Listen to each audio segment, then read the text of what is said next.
Merci de choisir FM Télévision pour vous informer. Mesdames et messieurs, bonsoir. Les agents du ministère des Affaires foncières sont dans la rue depuis hier mardi. Ces manifestants ont assiégé les quartiers généraux situés dans la commune de Limete pour manifester leur indignation. Ces derniers ne jurent que sur leurs revenus. Ils ont été surpris par Richard Kabea et Shadrach Kembo.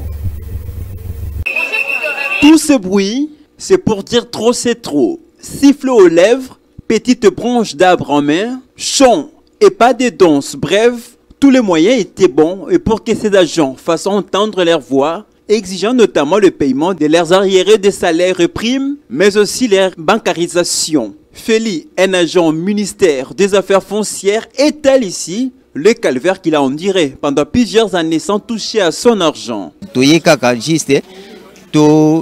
Nous sommes venus juste réclamer nos droits. La fois passée, nous étions assurés d'avoir nos primes à la banque. Lorsqu'on a commencé la procédure à la banque, on a constaté que c'était des aventures.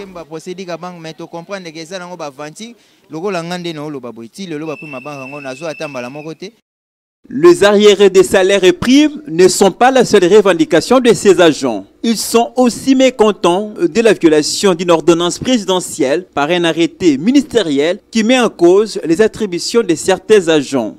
Maintenant, à présent, le ministre est venu abroger l'ordonnance présidentielle datée de depuis 1980 par le président Mobutu par un arrêté ministériel qui donne à un bureau parallèle le pouvoir de faire l'expertise. Face à cette situation, l'implication du chef de l'État est plus que sollicitée. On est presque abandonné, oublié.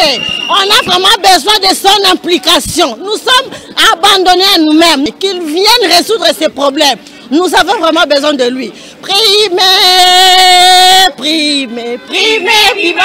Le ministre des Affaires foncières, Emessa Komi Molondo, je citais, avait désamorcé une grève déclenchant le 6 septembre 2021 en rappelant que ces revendications datent de 2012 selon lui. Et enfin, c'est ce vendredi 25 mars 2022 que débuteront les travaux en commission paritaire gouvernement banque syndicale. Les assises se tiendront à Bibois dans la commune de Lancélé à Kinshasa, a annoncé les sources du ministère de l'enseignement supérieur et universitaire et de la recherche scientifique. Monica Makaba.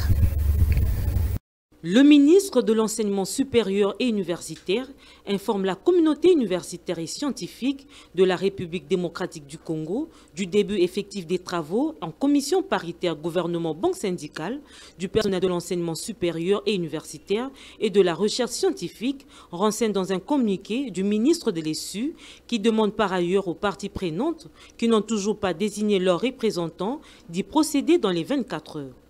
Aussi, il invite les animateurs des structures du banque syndical, entre autres le RAPUCO, intersyndical, de l'ESURES, ACS, SINCAS et SINCASES, à une réunion ce mercredi 23 mars 2020 pour l'harmonisation des vues sur les documents de travail de la commission. Le RAPUCO informe l'opinion nationale que depuis la signature du protocole d'accord le 14 février 2022, le gouvernement fait du surplace malgré les assurances du Premier ministre, avait dit le coordonnateur du RAPUCO le vendredi 18 mars 2022, Rodolphe Liolo Pongo. Pour tout dire, le RAPUCO avait également lancé une opération dénommée « Touche dans la rue » pour la journée de jeudi 24 mars 2022 afin d'exiger le début effectif des travaux de la commission paritaire entre le gouvernement et le banc syndical d'ici mardi 22 mars 2022. La journée nationale de la RDC à Expo Dubaï 2022 appartient désormais à l'histoire. C'est hier lundi que le président de la République, Félix Antoine Tshisekedi Tshilombo, a officié les activités commémoratives de cette première exposition universelle dont la RDC a été conviée à présenter ses potentialités. Ruth Dinozei nous fait revivre cette ambiance.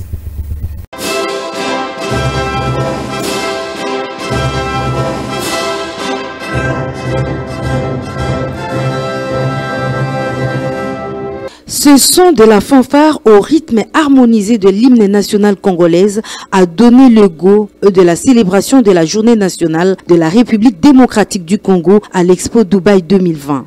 Cet événement de haute portée internationale marque la place de la RDC sur la liste des pays utiles pour le développement de l'humanité. En présence des autorités des Émirats arabes unis et des délégations congolaises, le chef de l'État a présenté les opportunités d'investissement de la RDC, mais également les potentialités naturelles et culturelles qu'offre la RDC, ce après l'ouverture solennelle de la manifestation faite par le président de la commission Expo 2020, Tchek Naayan. Sur le plan du défi environnemental, la République démocratique du Congo demeure un pays solution dans la lutte contre le changement climatique, avec ses forêts tropicales du bassin du Congo, ses tourbières qui contiennent plus de 30 gigatonnes de carbone, ses réserves d'eau douce qui sont à peu près 10% des réserves mondiales. Après cette brève allocution du chef de l'État Félix-Antoine Tshisekedi, l'assistance a été conviée à visiter les pavillons de la République démocratique du Congo et ceux des Émirats arabes unis. La journée a été sanctionnée par un concert agrémenté par les musiciens congolais.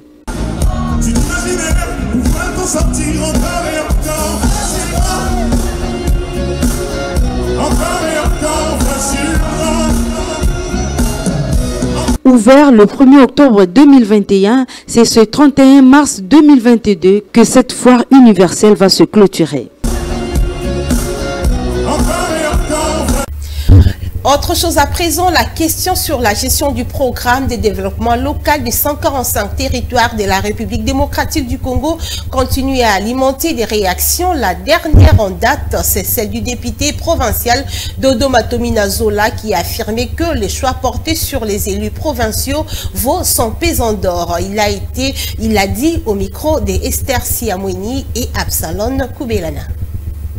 D'entrée des jeux, les députés provinciaux de Congo central Dodo Zola louent la vision de Félix Tshisekedi. C'est un honneur pour nous.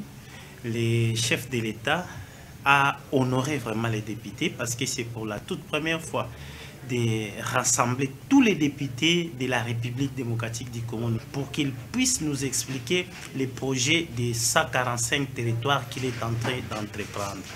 À la question de savoir s'il fallait y associer des députés provinciaux, l'élu des Songololo confirme leurs compétences tout en démontrant leur contribution dans l'accomplissement de ces programmes. C'est de notre responsabilité parce que tous ces travaux vont se faire à la province, dans nos territoires.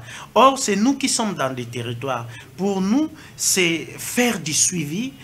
Allons croire, bon projet qui revêtira le pays d'une nouvelle et belle robe. Ces travaux demandent l'apport de chacun, y compris la population.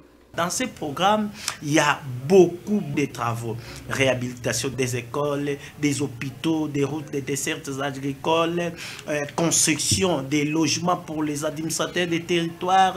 Donc, il y a beaucoup. Donc, pour moi, à partir de ces projets, la RDC va se revêtir d'une nouvelle robe.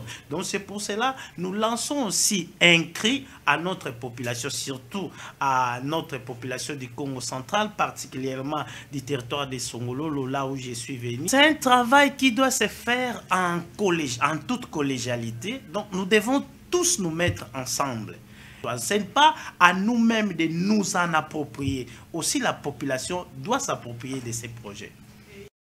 En somme, cette vision du président de la République se veut être bien avalée par les députés provinciaux qui rassurent la totale réussite.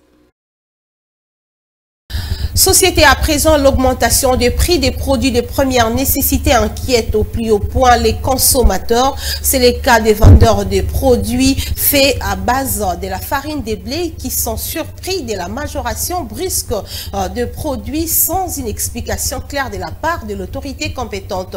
Leurs réactions ont été enregistrées par Monica Makaba et Chadra Kankembo. La situation de la hausse du blé sur le plan mondial n'a pas épargné la République démocratique du Congo. C'est le cas de ces commerçantes de gaufres et de gâteaux qui n'arrivent pas à s'en sortir par rapport à cette problématique. La farine coûte très cher. Le grammage de gâteaux et de pain ont été réduits. Il faut sortir très tôt le matin pour s'en procurer.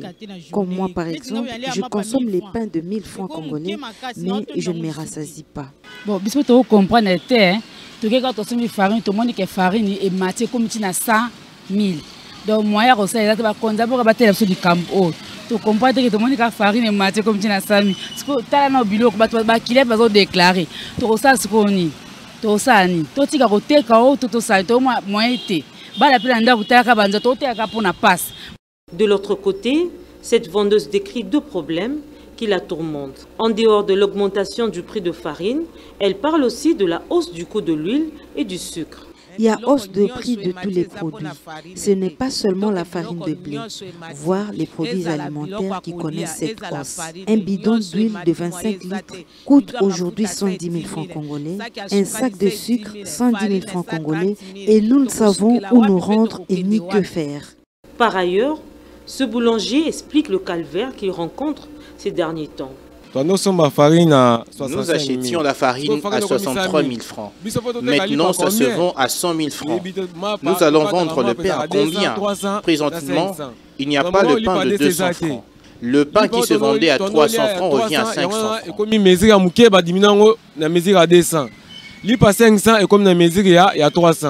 Que les autorités du pays trouvent une solution pour cette hausse de prix de farine de blé pour que nous puissions respirer aussi. En somme, la Russie et l'Ukraine représentent à elles seules près de 30% de la production mondiale de blé. Le grammage du pain qui a connu une diminution par rapport à la quantité habituelle est dû à la hausse du prix de la farine et cette hausse des prix est causée par la guerre en Ukraine, à en croire plusieurs économistes. Société toujours de l'abrèment des routes de la Kinshasa, la situation va de mal en pire. L'illustration, c'est avec l'avenue Roi Kadingi située entre la commune de Barumbu et celle de la Gombe qui se trouve dans un état de délabrement très avancé. D'un côté, les nids de poules et de l'autre, des immondices entassés qui dégagent des odeurs nauséabondes et les usagers de cette voie publique ont lancé un cri d'alarme. Suivez la réaction dans ce reportage réalisé par Annie Akole et Florent Okito. L'état des routes de la ville de Kinshasa présente de plus en plus un danger pour la population, le cas de l'avenue Kasai. On y trouve des nids de peau de l'eau qui stagnent ça et là, empêchant une circulation fluide pour les véhicules et motos. La population diverse en calvaire dans nos micros. Non, parce que de près béba, il y a rien de chance.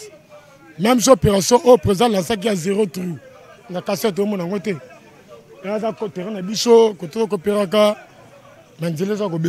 En tout cas, il y a un centre-ville et puis marché penda ya munene zakaka. Mais nzelo penda ya kasa moyenté. Nzela moko me mara charge ya makasi. Mais fallait pas kipa ngota ko kipe bazo kipete. Par ailleurs, d'autres expliquent que cette voie présente une figure dévastée depuis une année et aucune autorité qui s'est déjà rendue pour voir la situation dans laquelle se trouvait la route. Non, autorité au moins que non, na débit il y a mandat président le caca. Après avoir que le canati le karaté. Rappelons que c'est depuis l'année 2021 que le Premier ministre Jean-Michel Samaloukonde avait lancé les travaux de projet Kinshasa Zéro Trou dans la ville de Kinshasa, mais selon plusieurs témoignages, rien ne va. Recrudescence de l'insécurité dans les quartiers Badara dans la commune de Lancélé, les anciviques communément appelés Kuluna ôtent l'inquiétude à la population de ce coin par des actes de vandalisme pendant la nuit, en sécurité que les habitants du quartier attribuent à l'obscurité suite au manque de courant électrique. Reportage Lionel Ngolo et Florent Okita.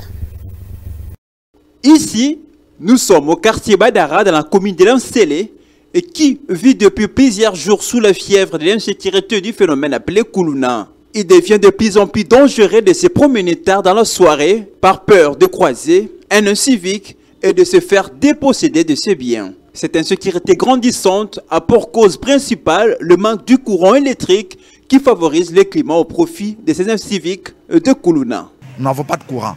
Les mamans vendent, on a des petits congélateurs à la maison. L'insécurité par rapport au courant, c'est pas nous. La conséquence, c'est que le Kuluna n'est pas seulement Badara.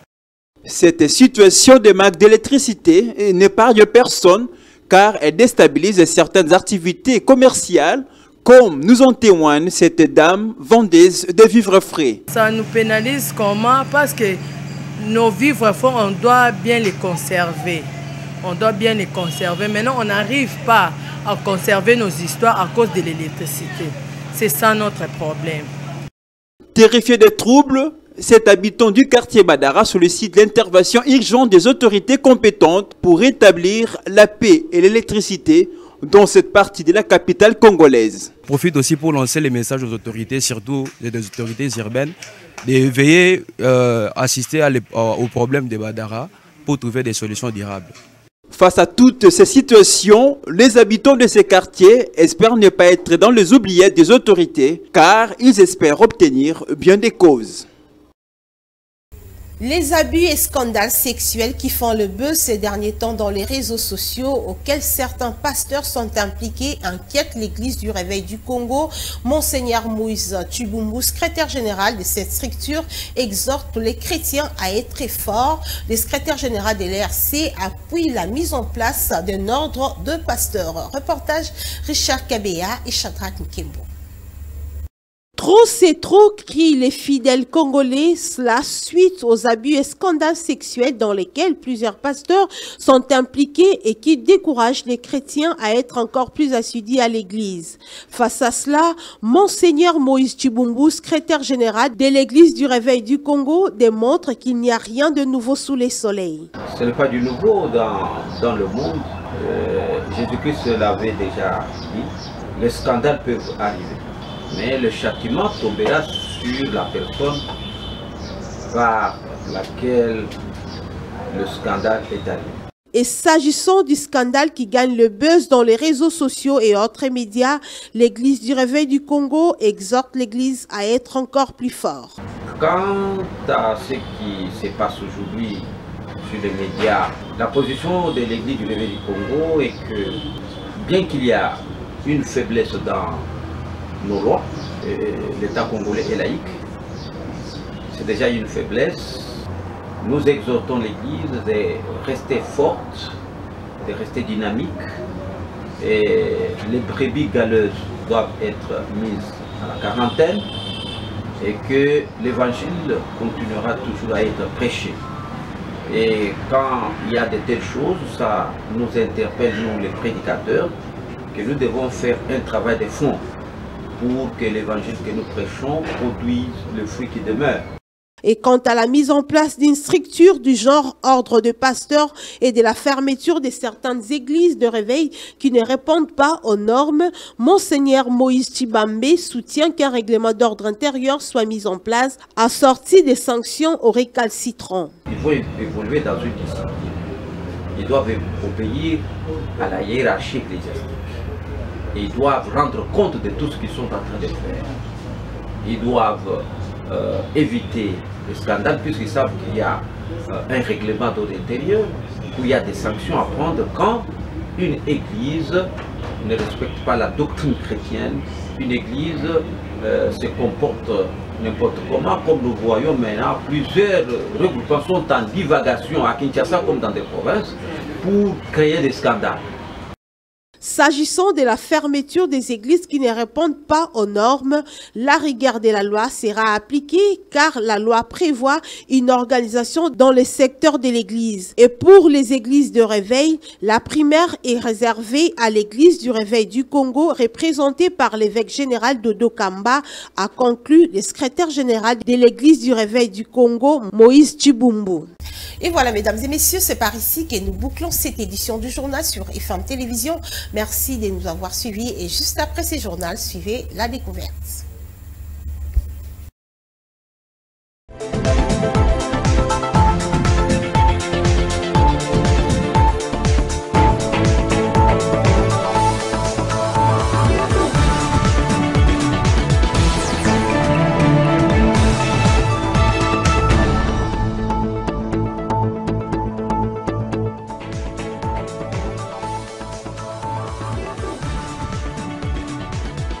Oui, nous sommes de retour sur ces plateaux de FM Télévision cette fois-ci. C'est pour notre rubrique La Découverte. La Découverte, c'est spécialement sur FM Télévision, Fondation Maloua Télévision.